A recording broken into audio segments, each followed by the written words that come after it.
Bueno, hola a todos. Mi nombre es Moisés. Quiero agradecer la oportunidad de esta charla a Espora y a Campus Party por darme este lugar y este tiempo, ¿no? Bien, la conferencia de lo que yo les voy a hablar se titula El falso amanecer tecnológico. Ok. Esta charla será acerca de los peligros que corremos como humanidad y como sociedad al darle tanta importancia a la tecnología y a los logaritmos. Darles un lugar que a lo mejor no se merecen, y si se lo merecen, tendríamos que tener mucho más cuidado con cómo están llegando ahí, ¿no? Ok, para empezar, voy a hacer una cita de Asimov. Él terminaría con los partidismos políticos, dijeron. No más dinero electoral despilfarrado en las campañas. No habría otro don nadie introducido a presión, a bombo y a platillo de publicidad en el Congreso o la Casa Blanca. ¿Y qué sucede? Pues que hay más campañas que nunca, solo que ahora las hacen en secreto, Asimov. Ahora, en su cuento corto, Sufragio Universal, que es de donde saqué este fragmento, de 1955, Isaac Asimov nos narra un futuro donde la democracia se ha intercambiado por la decisión de una supercomputadora con su algoritmo llamado Multivac, en donde un solo individuo responde preguntas al logaritmo y por ellas se anuncia el presidente de Estados Unidos. Aquí ya no hay una democracia, solamente es un individuo votando por todos los ciudadanos de América a través de un logaritmo. Después tenemos a Hideki Anno, en su serie de 1995, Evangelion, nos habla de Maggie, una supercomputadora que toma todas las decisiones de la ciudad y donde el alcalde solo es una cara amigable frente a la sociedad. En este caso, son 3 supercomputadoras que dialogan entre ellas y 2 tienen que estar de acuerdo para que se apruebe una minuta. Después tenemos otro lado un poco más oscuro, tenemos a C. Arthur, y en su libro Odisea Espacial 2001 nos retrata a HAL, la supercomputadora a bordo de la nave, que intenta matar a toda su tripulación. Muchos también la recordarán por Kubrick, también en su película homóloga Odisea Espacial 2001, donde a final de cuentas es HAL que intenta matar a todos sus tripulantes porque tiene un problema con una orden que se le da desde la Tierra. Tenemos también a Glenn Arson, por otro lado, con su serie de televisión El Auto Increíble, donde un coche sirve incondicionalmente a su dueño. Muchos lo recordarán como este auto que era, valga la redundancia, increíble, que ayudaba a capturar criminales, servía perfectamente como herramienta a la humanidad. Por otro lado, también tenemos a Ray Bradbury con su cuento La Sabana, donde un cuarto con inteligencia artificial asesina a 2 personas por deseo de 2 niños, que estos niños eran los que jugaban en el cuarto y el cuarto les cumplía el deseo de convertirse en lo que ellos quisieran, ya sea un entorno, por ejemplo, un bosque, una ciudad, un parque de diversiones. Este cuarto se acercaba y era el que les cumplía esta realidad, ¿no? Se volvía eso. Ahora, voy a soltar como unas preguntas para ustedes. ¿Es este futuro una meta que nos estamos proponiendo y que buscamos con tanta desesperación? ¿Que un algoritmo esté listo para tomar decisiones tan importantes por nosotros? ¿Estamos lejos de esa realidad? Estas son tal cual como preguntas retóricas, ¿no? Que al final de esta exposición me gustaría que reflexionemos entre todos. Hoy en día parece que lo único en que concuerdan los políticos de derecha, izquierda y de centro con la ciudadanía es que se necesita la tecnología y a los medios digitales para poder llegar a una democracia real y a un futuro más prometedor. Esto es importante porque es el punto de convergencia de tanto políticos como ciudadanos y bien parece que es un futuro al que tenemos que llegar y que nos ayudará. Sin darnos cuenta, hemos dejado de analizar datos financieros y hemos comenzado a analizarnos a nosotros como sociedad, con lo cual delegamos muchas decisiones importantes a algoritmos y a supercomputadoras. Por ejemplo, estos son ejemplos importantes porque son ejemplos reales, o sea, son ejemplos que ya pasan. En Estados Unidos, un algoritmo creado por la CIA, ojo, también ahí es importante ver quién los hace y cómo los están dando. Y dado a las escuelas, se dedica a medir y prevenir el nivel de deserción estudiantil y prevenir el nivel, estudiantil implementando reconocimiento facial y comparándolo con cara de nuevos miembros de pandillas. Eso es importante porque ya nos habla de varias tecnologías que se han utilizado, por ejemplo, el reconocimiento facial, que bien o mal también se puede utilizar para discriminar, ¿no? O sea, este tipo de ejemplos sirve para ver en estadísticas que no son fiables. A final de cuentas, por discriminación social, los negros en Estados Unidos tienen mayor índice de arrestos porque han sido marginados en una parte de ellos. Entonces, obviamente van a ser la mayor parte de este reconocimiento facial se va a fijar en ellos porque hay más número de negros arrestados que de blancos, ¿no? Entonces, eso también ya nos habla, por ejemplo, de discriminación. Otro, en juzgados, también en Estados Unidos, y hay algoritmos que pueden sugerir sentencias a casos de reincidencia criminal. Por ejemplo, si una persona es arrestada y vuelve a ser arrestada esa misma persona, el algoritmo se encarga de dar la sentencia o de sugerir sentencia al juez para que este juez decida si el que lo vuelva a hacer es mérito de que se le pongan más daños. También en laboratorios ya se puede predecir si un individuo es propenso a una enfermedad degenerativa. Se usan algoritmos para predecir las elecciones de países de acuerdo a la tendencia e información que recopilan de los ciudadanos. Ahora, bien parece que todo hay una respuesta para todo hay una respuesta tecnológica, ¿no? Que nos va a evitar o solucionar ese problema que no queremos ver, y eso es importante, o que no queremos enfrentar. Esos algoritmos nos han ayudado a enfrentar problemas que a lo mejor es un problema de sociedad que venimos arrastrando, pero que no queremos ver. Hemos llevado a las tecnologías y a los algoritmos a un pedestal intocable, donde solo unos pocos pueden entender su funcionamiento, unos sacerdotes de los datos, ¿no? Tenemos a los ingenieros de datos, tenemos a los analistas de datos, tenemos a los que desarrollan estos algoritmos. Ahora, ¿cómo hemos llegado aquí? Para entender cómo hemos llegado a este pensamiento, tenemos que ver hacia atrás, al positivismo. El positivismo nace en el siglo XIX y su mayor exponente fue Auguste Comte, considerado como el padre del positivismo. Para Comte, esto es también muy importante, el positivismo es lo real, lo fecundo, lo eficaz, lo útil. Lo que es utilizable para el hombre, para el positivismo, el único valor de la ciencia consiste entonces en proporcionar la base teórica para la acción del hombre sobre las cosas. El positivismo llegó al extremo de ver en la ciencia un reemplazo de la filosofía y de la religión, un saber absoluto capaz de resolver todos los problemas y de liberar de todas las miserias humanas. La ciencia venía a ser la religión de los tiempos modernos, y esto lo hemos visto claramente en los últimos años. Ahora, posiblemente lleguemos a este futuro del que habla Asimov, por nuestra tendencia neoidealista y neopositivista, que le tenemos a la tecnología, pensando que con innovación resolveremos nuestros defectos y nos salvaremos si le tenemos fe ciega a la tecnología. Son estos números y ecuaciones los que nos hacen sentir en orden y nos alejan del mundo real. Y esto es muy importante, porque a final de cuentas son estos algoritmos números que nos hacen sentir en confianza con nosotros mismos, porque el mundo no es maniqueísta. Hay muchos espectros en medio de lo bueno y lo malo, y los algoritmos y las ecuaciones nos hacen sentir en orden de que sí lo hay, porque las ecuaciones los algoritmos solamente te ofrecen una sola respuesta, no te ofrecen nada más, te ofrecen un sí o no, es apto o no es apto. Por esta misma razón nos hacen sentir nosotros en confianza, ¿no? No podemos frenar este avance, y eso también es importante. Yo no estoy diciendo que frenemos este avance y nos alejemos de él, pero sí debemos observarlo más de cerca y tener más presencia como ciudadanos. Ahora, antes de seguir, hay que dar un paso atrás y pensar qué estamos haciendo como sociedad ante estas nuevas promesas tecnológicas. Alrededor del mundo, muchos algoritmos han perpetuado la cadena sistemática de problemas sociales, llámese discriminación, clasismo, racismo, etcétera, ¿no?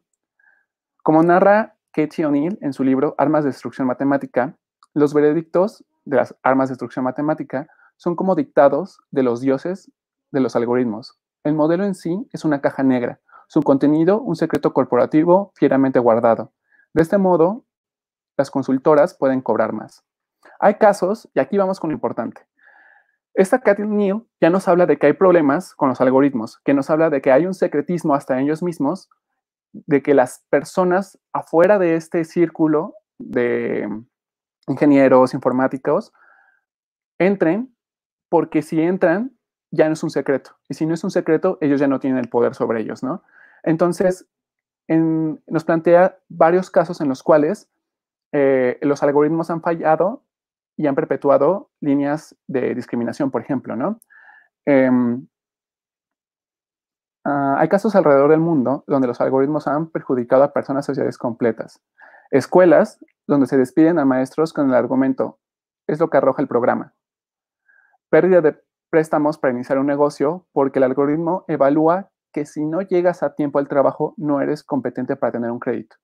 Y esto es también muy importante porque nos habla de un determinismo que a lo mejor no tenemos capacidad sobre él, ¿no?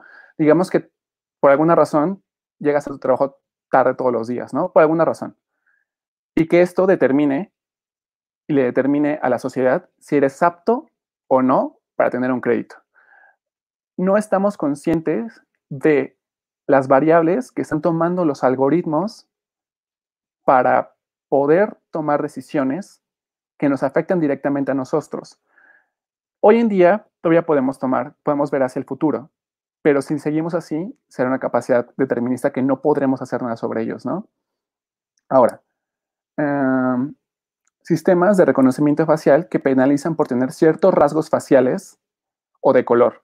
Y eso es lo que les comentaba con la escuela, ¿no? También se ha comprobado que muchos algoritmos de reconocimiento facial tienen problemas y también enfatizan en ciertos rasgos, como justo lo acabo de mencionar, y dan penas mayores o dan preferencia a personas que no son ni blancas, ni americanas, y de preferencia que sean, por ejemplo, en aeropuertos de Estados Unidos, musulmanes, ¿no? Y esto ya habla de una discriminación internalizada. Entonces, el problema que estamos viendo es que posiblemente estos algoritmos tienen el problema de no tener a alguien que los esté vigilando. Ahora, son estos algoritmos y estos, como les llama Cathy O'Neill, armas de destrucción matemática, los que castigan la pobreza, una clase social baja o vivir en un barrio pobre. ¿Cómo es esto? Igual, pensando como en el caso del banco, ¿no? Tenemos que posiblemente si vives en un barrio de clase baja, no te den un crédito porque el algoritmo ya determinó que no eres apto por dónde vives. Y esto es importante, o sea, porque no estamos discutiendo con un humano. No es un humano al que podamos apelar y decir, oye, no, mira, tengo esto, sino el algoritmo simplemente ya arroja un resultado, sí o no. Y si ese resultado es negativo para nosotros, nosotros no podemos apelar al algoritmo porque pensamos que este algoritmo es justo. Y ahí es donde nosotros caemos en problemas y es donde caemos en errores como sociedad, porque no son justos esos algoritmos, o muchas veces no lo son. Hay que tener mucho cuidado en darles la fuerza a la cual están llegando. Ya podemos ver casos en los cuales la sociedad decide que esos algoritmos son, primero, son justos, que no discriminan, porque son máquinas. Pero lo que olvidamos muchas veces es que son máquinas programadas por hombres. Como podemos ver en el caso de Odisea Espacial, en HAL, esta máquina no fue la máquina la que los intentó matar, fue el algoritmo quien los intentó matar. Fue el algoritmo quien mató a parte de la tripulación e intentó deshacerse del protagonista, ¿no? Entonces, ¿qué tanto como ciudadanía estamos teniendo poder e injerencia sobre estas situaciones, sobre esos algoritmos? La verdad es que es muy poco. O sea, nos están vendiendo o nos están haciendo creer que son estos algoritmos la panacea del futuro, de los cuales no podemos escapar y que nos van a resolver la vida, siempre y cuando confiemos en ellos. No debemos de confiar en ellos. Tenemos que ser críticos con ellos, tenemos que visualizarlos de cerca, no podemos dejarlos fuera, no podemos solamente dejar que este secretismo que se está creando alrededor de ellos nos aleje y maneje nuestras vidas, porque esto acelera la brecha de un determinismo absoluto en la cual el racismo ya no se podrá luchar contra él, porque un algoritmo te dirá que no eres apto para algo o no eres capaz para algo, ¿no? Digamos que en un estudio se arroja que las personas de color, las morenas o los asiáticos o los blancos, por número de tal cromosomas o por tal número de IQ, no puede cursar la universidad, ¿no? Entonces, es este algoritmo que te va a arrojar que no eres capaz porque este estudio se lo marcó. Y ahí ya hay un problema, ¿no? O sea, excluyes a una parte de la sociedad, pero la excluyes para siempre, porque ya no es un individuo, que con un individuo podemos justo argumentar como puede ser que tenga sesgos, puede ser que tenga un falso reconocimiento de la situación o que esté influenciado por sus prejuicios morales, por sus prejuicios raciales, etcétera, y creamos que el algoritmo no lo tiene. O sea, pensar que el algoritmo no tiene estos problemas morales, que no tiene estos problemas raciales, ¿no? Ahora, como ciudadanos, ahora lo que nos debemos preguntar es, ¿qué futuro queremos? No podremos cancelar este avance, ni debemos intentar frenarlo. Lo que debemos hacer es dar un paso atrás, analizar y pensar en el futuro. Pensar en qué futuro queremos y cómo estamos llegando desde ese punto, ¿no? ¿Qué tanto derecho sobre nuestras vidas y sobre nuestras decisiones les estamos dando a, primero, a otras personas y estos códigos, ¿no? Y estos algoritmos. Pensar y criticar lo que estamos haciendo y lo que están haciendo como sociedad. Los datos y logaritmos hasta ahora nos están llevando a un determinismo que solo acentúa más la brecha de la desigualdad social en varios planos. Tenemos que crear instituciones encargadas en dar a conocer estas herramientas y cómo se utilizan. Y que se dan, y también nosotros como humanidad darnos cuenta que son herramientas, son esto, herramientas. No son, no son dioses, no son dioses que es simplemente porque ellos, un algoritmo lo dice, es cierto, sino que son herramientas que ayudan a la humanidad y que nos debemos de fiar de ellas lo suficiente, pero no darles toda nuestra fe, ¿no? Entonces, nosotros como ciudadanía tengamos más ingenio sobre esto, busquemos crear organismos que se dediquen a hacer escrutinios dentro de estos algoritmos, ¿no? Que haya personas encargadas de ver que no tenga penalizaciones por racismo, por clasismo, etcétera. Que haya a lo mejor fundaciones que también se encarguen de estos, ¿no? También es importante saber que no le podemos pedir también todo esto al Estado. A final de cuentas, pensemos en las brechas que hay entre empresas y Estado, ¿no? O sea, podemos ver que las empresas como Google tienen muchísimo más capital como Google, como Facebook, como Twitter, como TikTok, llámese como sea, ¿no? O sea, más allá de algoritmos mucho más conocidos, que tienen mucho más capital para invertir en desarrollo que un Estado que apenas está desarrollando leyes para sancionar o para poner impuestos a estas nuevas plataformas, ¿no? Entonces, tenemos que tener mucho cuidado con esto. Bueno, hasta ahora eso es todo. ¿Hay alguna pregunta que quieran hacer o algo que quieran comentar?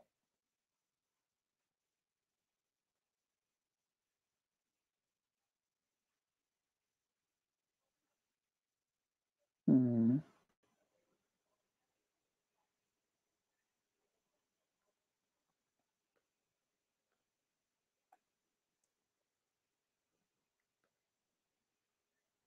ah, um,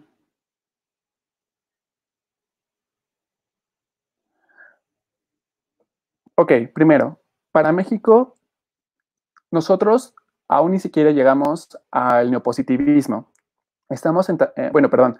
Jorge pregunta, ¿cuál es la solución del futuro para México? ¿Cómo afecta el falso despertar en casa? Esto, por ejemplo, afecta desde cómo un refrigerador te puede dar órdenes a ti en vez de tú darle órdenes a la máquina de que debes de comprar leche o qué programas tienes que ver, Netflix, ¿no? Que te dice, esos son los programas para ti, ¿no? O sea, aquí hay que hacernos nosotros esta pregunta en casa.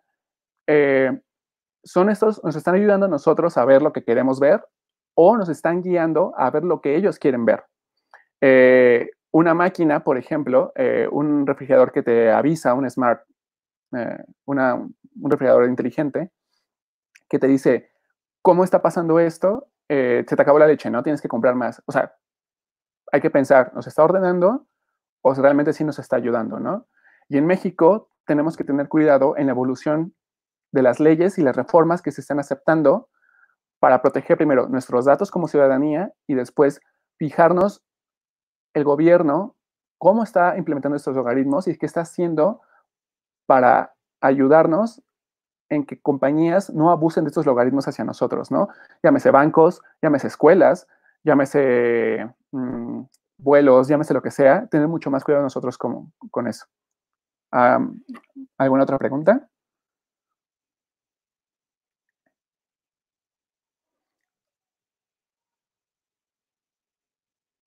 Ok. Arturo Soto pregunta, citaste a Asimov, ¿algún día podremos socialmente hacer un mundo mejor? ¿Cómo? Eh, Aquí hay que ver que no hay que pensar en el futuro como algo maniqueísta, ¿no? Como o tenemos el futuro tecnológico distópico, donde todos vamos a morir y nos guiarán los logaritmos y las máquinas, o tendremos el mundo ideal, ¿no? Sino, como sociedad no somos perfectos, pero hay que intentar que estas tecnologías sean tomadas como son, tecnologías y herramientas, no dejarles decisiones importantes que nosotros tenemos que tomar como ciudadanos, como la democracia, a estas tecnologías, ¿no? Juzgar perfectamente cómo van a llegar, pero el futuro no es algo a lo que vayamos, es algo que vayamos construyendo. Nunca llegaremos a este futuro ideal porque lo humano no es ideal, ¿no? Entonces, tenemos que también tener cuidado con eso. ¿Alguna otra pregunta? Ángel Sánchez pregunta, ¿cómo afecta la transformación digital a nuestro estilo de vida? ¿Las elecciones en México cambiarán? Por supuesto que, primero, la primera pregunta es, claro que afectan a nuestro estilo de vida. Desde, por ejemplo, como ya lo había mencionado antes, qué ropa vas a comprar, qué vas a ver en tu tele, qué escuela vas a ir, a qué escuela vas a ir, ¿no? Pensemos que hay algoritmos ya en Google que saben tu nivel socioeconómico y que si eres clase baja, no te van a ofrecer el ITAM, no te van a ofrecer la UP, porque saben que no vas a tener dinero para pagarlo y eso ya te está determinando a ti a tener a lo mejor un nivel educativo bajo. Entonces, ¿qué hacemos? O sea, ¿dejamos esos algoritmos que funcionen como están funcionando? No, tenemos que juzgarlos a ellos y saber cómo están funcionando, ¿no? Y también mejorar y darle más fuerza a nuestras instituciones, a nuestra educación. Y las elecciones, claro que cambiarán. De hecho, desde las anteriores elecciones ya cambió. O sea, con las fake news, con tecnología de datos, con bases de datos que se compran, etcétera. Entonces, nosotros tenemos que tener también más cuidado con eso y tener más participación. ¿Otra pregunta?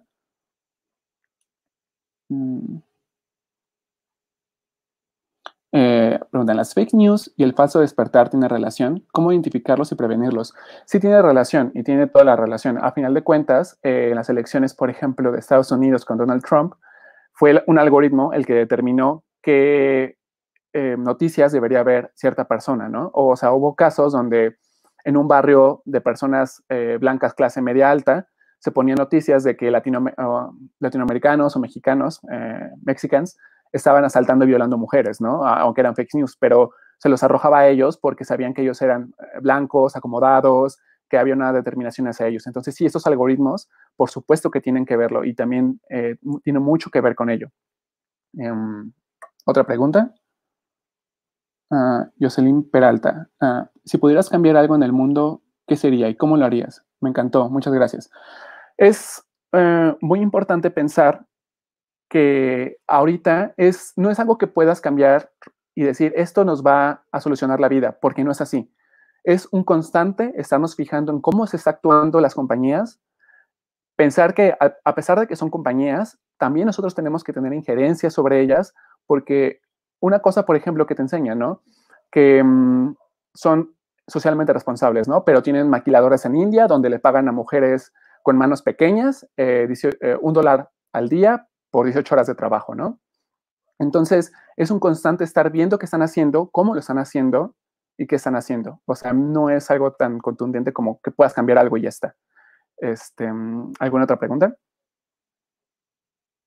Esta es la última pregunta y ya cerramos, chicos.